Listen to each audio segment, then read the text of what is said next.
The best and most natural and also successful way to cure H. pylori is by eating raw broccoli sprouts. However, the sprouts carry a potential risk of bacteria. The contamination, such as salmonella or E. coli, is because they grow in a warm, moist environment. So, pregnant women, children, the elderly, and individuals with weakened immune systems should avoid raw sprouts.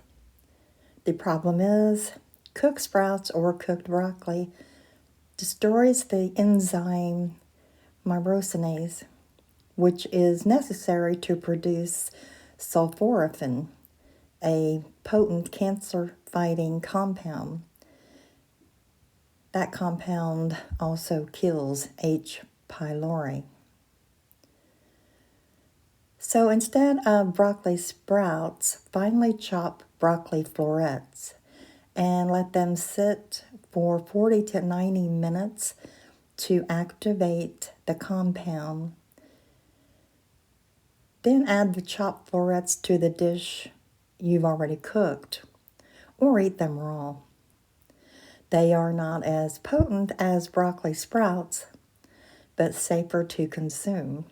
And you'll just need to eat the soup more often, or the raw broccoli that you've chopped up, finely chopped up.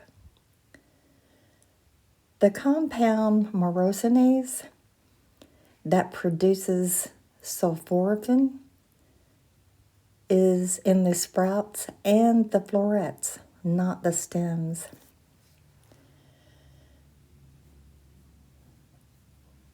I add the chopped broccoli in each individual serving and store the leftovers in the fridge so that when I reheat the soup, I won't cook the broccoli. I just add it as I go. And you can add any additional ingredients you like, such as cheese, bacon, chopped ham, croutons, or whatever. And this soup does thicken as it cools. This soup is delicious and very easy to make. It also stores well in the refrigerator. I have the full recipe in the description below this video, and I hope you give it a try. So here's to your good health, and thank you so much for stopping by. I'll see you next time.